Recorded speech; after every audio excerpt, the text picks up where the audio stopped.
The greatest threat to terrorist groups like the Islamic State, the Taliban, Boko Haram, Al-Shabaab, and Al-Qaeda is not a UN resolution or the US military. The greatest threat to terrorists is an informed population, because only an informed population can undermine the ideology that gives rise to jihad. With this in mind, let's go through 10 facts about the Quran, history's most effective manual for violently subjugating nations and cultures. Fact number 1. The word Quran means recitation. The Quran is something that's supposed to be recited from memory. Muhammad and his companions weren't big on reading, and in Muhammad's time, portions of the Quran were only written down as memory aids. It wasn't until later that some of his followers came up with the idea of putting it all together into book form. So, why would Muslims want to recite the Quran? Because, fact number 2, Muslims believe that the Quran is the word of Allah. The angel Gabriel, as the story goes, delivered verses to Muhammad, and Muhammad passed these verses on to his followers. But as far as the Quran is concerned, Gabriel and Muhammad were mailmen. It's the word of Allah, not the words of Gabriel or Muhammad. Why do Muslims believe that the Quran is the word of Allah? Because, fact number 3, Muhammad said so.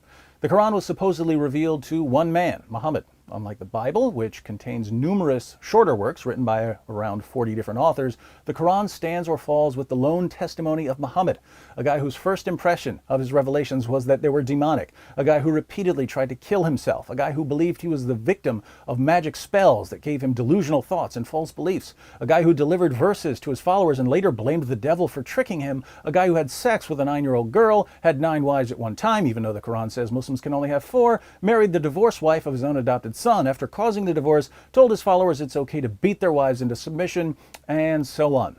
So, what evidence did Muhammad offer to show that his revelations were from Allah? Fact number 4. Muhammad's main argument for the inspiration of the Quran was what we'll call the argument from literary excellence, one of the silliest arguments ever offered by anyone for anything.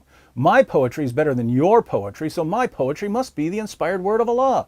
The idea is that no one can produce something as wonderful as or more wonderful than the Quran. Now, there are all kinds of things we could do to make the Quran better than it is. We could take out the verses about slaughtering unbelievers, or about raping female captives, or about having sex with prepubescent girls. But one simple way to improve the Quran would be to put it in chronological order. Because, fact number 5, the Quran is not arranged chronologically. Apart from the first chapter, which is a short prayer, the rest of the Quran is basically arranged from the longest chapters to the shortest chapters. But the longer chapters were generally much later than the shorter chapters, so the Quran is thoroughly disorganized, making it very difficult to read. You might not care about the order, but it's actually extremely important because, fact number 6, some parts of the Quran abrogate or cancel other parts of the Quran. Later revelations typically abrogate earlier revelations, but since the Quran isn't arranged chronologically, we don't know which verses are canceled and which verses still apply without massive collections of commentaries to help sift through this mess.